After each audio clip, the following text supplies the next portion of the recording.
नमस्कार दोस्तों, मैं मिथिला जी की दुनिया से आप सभी लोगों का स्वागत करती हूँ इस चैनल पर। और ये कुकिंग का चैनल है, लेकिन इस पर मैं कभी कभी ब्लॉग भी डालती हूँ। तो आप लोगों के सपोर्ट की आवश्यकता है और आप लोगों से रिक्वेस्ट है कि प्लीज़ लाइक सब्सक्राइब भी करते रहें, शेयर करें। मानते हैं कि ज़्यादा अच्छी वीडियो नहीं मैं बना रही हूँ, लेकिन फिर भी मुझे उम्मीद है कि आप सभी लोग सपोर्ट करें।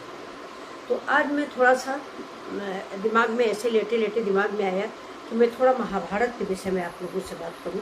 अभी B.R. चोपड़ा की महाभारत रिलीज हो रही थी, तब तो आप सभी लोगों ने देखा ही होगा उसके सारे पात्रों को, काल्पनिक पात्रों को। लेकिन हो सकता है हमारे कुछ बच्चे इस विषय को नहीं जानते होंगे, और हो सकता है हमारे भाइयों को, बहनों को, बच्चों को टाइम न मिल रहा हो थोड़ा बहुत उन्हें बताने के लिए। इसलिए मैं थोड़ा सा स्टार्टिंग करना चाहती हूँ। अभी मैंने राधे श्याम का एक एपिसोड शुरू किया था, लेकिन थोड़ा मैं घर से बाहर आ गई तो वो एपिसोड 5-6 एपिसोड बाद बंद हुआ है। मैं वहाँ पहुँचूँगी तो फिर से मैं स्टार्ट करूँगी।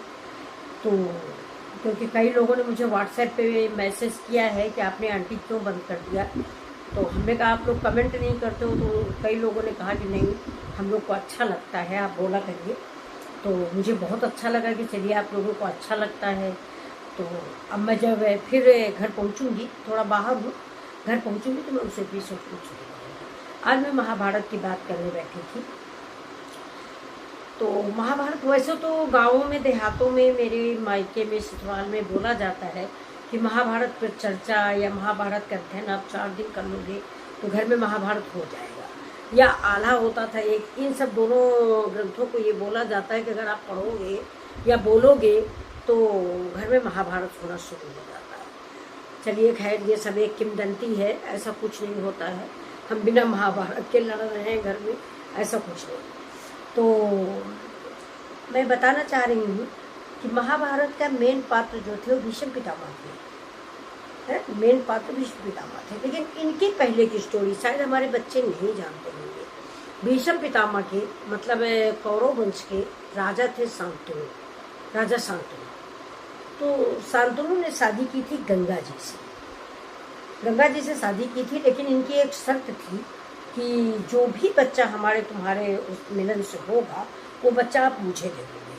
तो शांतनु गंगा जी की सुंदरता पर मोहित थे। उन्होंने कहा ठीक है, मैं दे दूंगी, मैं दे दूंगा जो भी बच्चा होगा। तो जितने बच्चे होते गए वो सब गंगा में फेंकते गए, गंगा में फेंकते गए। फिलहाल एक दिन शांतनु ने पूछा कि ऐसा क्या है कि तुम सारे बच्चे अपने ही मार रही हो। तो उन्होंने कहा नहीं, ये इन लोगों के पाप कर्म थे, मैं इनको तार रही हूँ। आप सभी जानते हो डेड बॉडी गंगा जी में फेंकी जाती है तरने के लिए। तो उन्होंने कहा ये सब पापी थे जो पुत्र बन के आ रहे थे, मैं इनको मार के मतलब इनको मैं अपने में समाहित करती हूँ, जिससे इनका पाप जो है वो धुल जाए। उन्होंने कहा अच्छा। लास्ट में जब भीष्म पितामह हुए तो शांतनु ने, गंगा जी ने फिर कहा कि भाई इस बच्चे को भी दो मुझे। तो शांतनु ने कहा नहीं, ये बच्चा तो पापी नहीं है और मैं इस बच्चा को दूंगा भी नहीं, एक बच्चा तो मेरे पास रहने दो। तो गंगा जी शर्त के मुताबिक वापिस चले गए। उनकी पत्नी नहीं रही, बस भीष्म पितामह रह गए इनके पास, शांतनु के पास।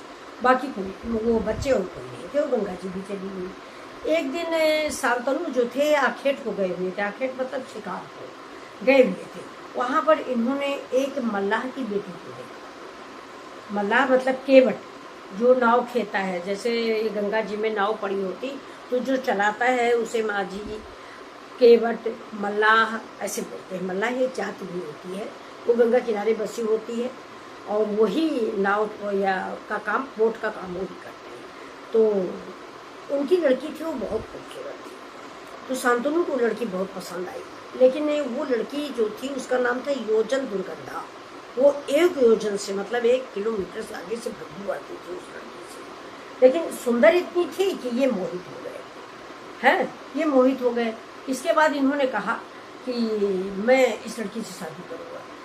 तो उसके पिताजी ने और उस लड़की ने, माँ ने, सबने मिलकर एक शर्त रख दी कि शादी तो हम कर देंगे क्योंकि आप कौरव वंश के राजा हैं, तो मैं इस काबिल कहाँ हूँ कि आप तक पहुँचूँ, लेकिन फिर भी मेरी एक शर्त है कि आप जो है मेरी बेटी के बेटे को, यानी मेरे नवासे को, मेरे नाती को कौरव वंश का राज्य सौंपेंगे।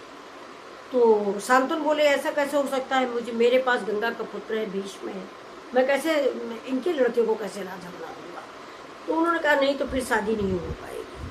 तो इसके बाद ये अपना गए और मतलब चिंतित रहने लगे। तो ये पिताजी से अपने पूछते थे भीष्म पितामह कि क्या बात है पिता, आप क्यों नाराज रहते हो, है?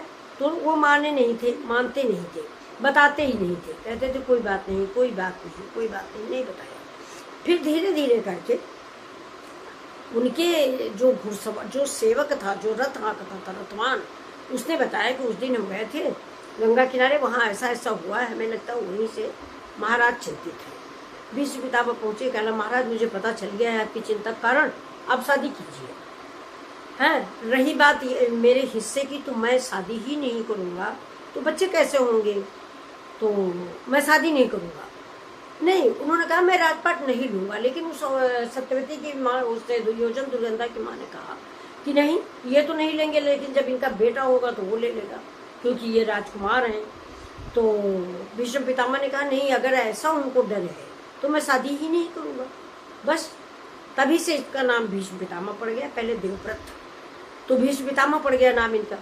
तो अब इन्होंने भीष्म प्रतिज्ञा कर ली कि मैं शादी नहीं करूँगा। अब उन्होंने शादी कर ली, पिताजी ने, इनके शांतनु ने उस लड़की से, उस लड़की ने शादी कर ली। जब उस लड़की से इन्होंने शादी कर ली तो इनके मिलन से उनके 2 बेटे हुए, और वो औरत उसी दिन से सत्यवती नाम की जो कन्या थी वो योजन सुगंधा हो गई, मतलब 1 योजन से महकने लगी थी वो लड़की, उसका नाम हो गया योजन सुगंधा।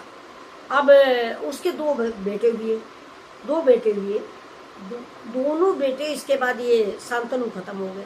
अब दोनों बेटों की शादियां नहीं हुई।